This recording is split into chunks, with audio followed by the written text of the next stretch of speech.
कामेश्वर शर्मा हमारे साथ लाइव जुड़ चुके हैं। कामेश्वर, आज बैठक होने वाली है, कई अहम मुद्दे हैं जिस पर की चर्चा होगी। आने वाले एक लोकसभा चुनाव के बारे में भी जो रणनीति बनाई जाएगी कि किस प्रकार से काम किया जाए। क्या कुछ जानकारी है, क्या कुछ अपडेट है वहां का? बिल्कुल, जिस तरीके से विधायक दल की बैठक है, अक्सर देखा जाता है जब भी विधानसभा सत्र शुरू होता है उससे पहले जो विपक्ष है वो और पक्ष हो वो भी अपनी अपनी मीटिंग करता है।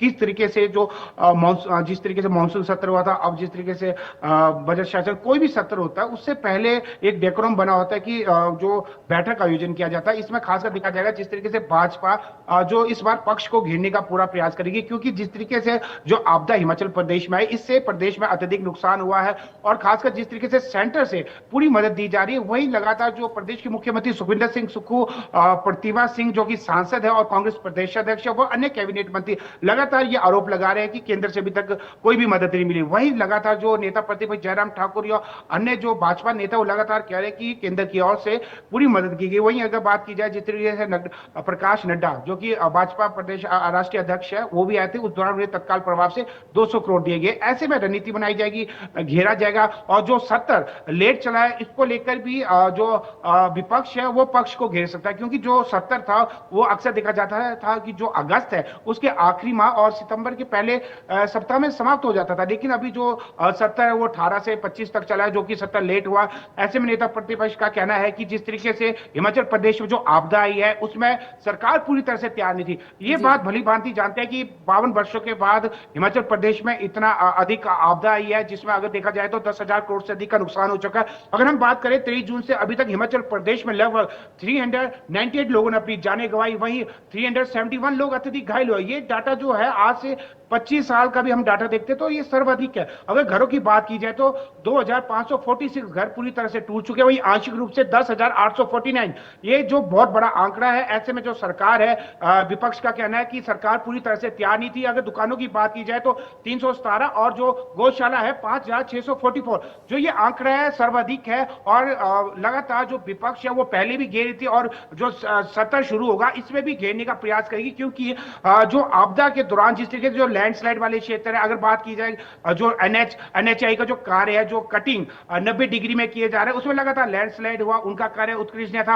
और जिस तरीके से हिमाचल प्रदेश में जो टूरिस्ट की बात गई, चंद्रताल में 300 फंसे वो फंसे, तो प्रशासन इसके लिए पहले से मुस्तैद क्यों नहीं था? उन्हें मालूम था कि लाहौल स्पीति जैसा ऐसा क्षेत्र जहां कभी भी 12 महीने में कभी भी बर्फबारी हो जाती है, मई के मौसम में भी हमने वहां बर्फबारी देखी है। तो इन सभी लेके आज जो विधायक दल की बैठक है, जो विपक्ष की भी बैठक है, इस दौरान ये अपनी रणनीति तैयार करेंगे। जो सत्र है देखा जाएगा कि पहले दिन से ही इनके ऊपर हावी रहेगा और जो लगातार जो हिमाचल प्रदेश की जो कमी है उनको उजागर करें। और खासकर जो पुनर्वास हिमाचल प्रदेश में जिस तरीके से केंद्र की ओर से कहा गया था कि 6,500 घर बनाए जाएंगे जो कि इसमें क्षतिग्रस्त हुए, लेकिन जो सरकार है वो धीमी गति से कार्य करे और अभी भी कुछ लोग ऐसे हैं जिन्हें आश्रय ढंग से नहीं मिला, तरपाल में रहने को मजबूर है। इसको लेकर विपक्ष जो सत्र शुरू होगा उसमें घेरने का प्रयास करेगा।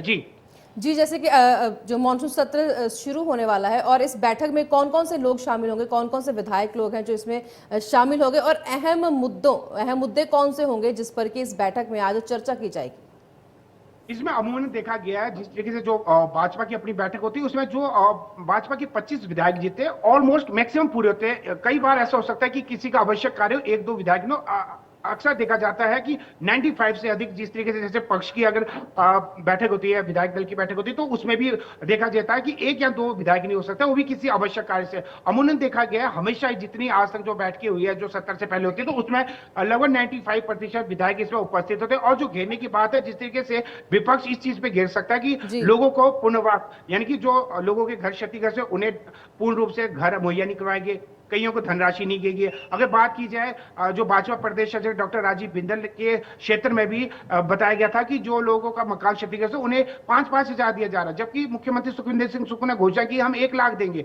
तो ऐसे में कुछ क्षेत्र ऐसे, खासकर जो भाजपा क्षेत्र है, अगर हम बात करेंगे नाचन विधानसभा क्षेत्र में, वहां भी देखा गया कि जो एक एसडीएम महिला थी, उसके साथ जो विधायक थे नाचन विधानसभा क्षेत्र के विधायक, उनकी आपस में कहां सुनी होगी थी। उन्होंने कहा था कि हमारे क्षेत्र में जो लोग बेघर हो चुके थे उन्हें तरपाल क्यों नहीं मुहैया करवाया जाए।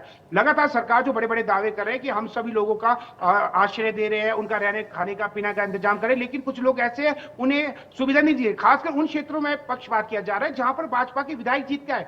25 विधानसभा क्षेत्र ऐसे जहां पर भाजपा के विधायक जीत कर आए, वहां पर पक्षपात किया जा रहा है। तो इनको लेकर भी घेरा जाएगा और लोगों को क्यों नहीं उनको सुविधा दी जा रही है, और खासकर जो सत्र था वो इतना लेट क्यों शुरू हुआ, इन सभी चीजों को लेकर घेरा जाएगा। और खासकर एक जो मुद्दा है, अगर देखा जाएगा तो वीरभद्र के कार्यकाल में 9 सीपीएस थे, वही अगर जी जी सुखविंदर सिंह सुक्खू की बात जी करेंगे तो 3 कामेश्वर जी, कैबिनेट बहुत बहुत रैंक शुक्रिया और आपका, बहुत